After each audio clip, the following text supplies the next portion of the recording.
I acquired this MXL ribbon microphone. Inside it's supposed to have a ribbon engine similar to this.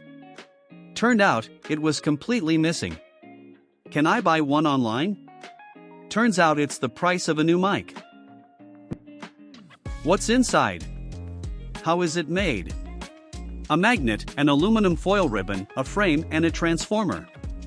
Well, the transformer is still there, and the mic body. After a couple of YouTube videos on making a DIY ribbon mic, I thought I'd take a crack at it. I need super thin foil. This candy has thin foil. Some magnets at the hardware store, and lacking a 3D printer, craft sticks, and would glue to the rescue. I crimped the foil on the edge of a nut butter jar lid. After several failed attempts, I had success tensioning the crimped foil, but the audio quality was terrible. I will just call this a failure, and look at another option. I tried a 400 ohm hand mic element, no good, wrong for the internal transformer. Failure number 2. Then I noticed I had a small mylar speaker. The speaker is 8 ohms, more than the ribbon of 1 ohm or less, but worth a try.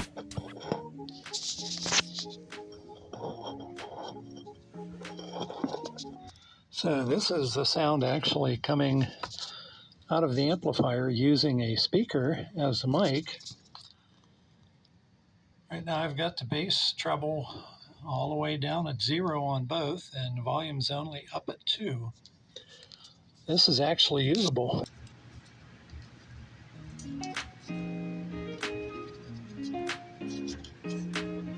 Well, it worked out quite well. So a little creative with stick mount, and presto, it works much better. I did a comparison with a Radio Shack vocal mic through my PV mixer. It's not as bassy, but a bit more sensitive at a distance. Not as good as new, but might be useful for doing some ham radio stuff.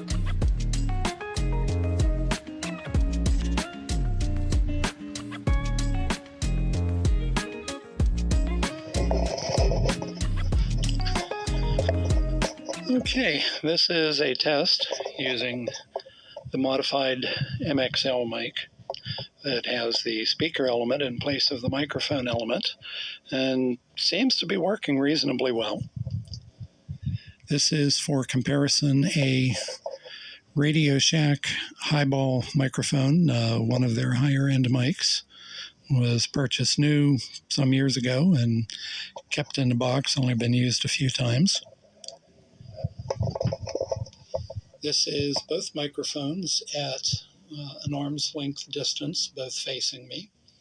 I have seen that the MXL does pick up more handling noise that the Radio Shack does not.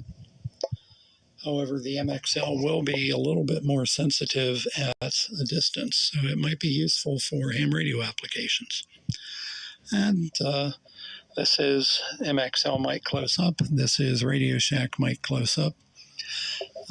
Pumping the audio through a pair of headphones directly into the speaker of my cell phone recording this, so just see how horrible this turns out.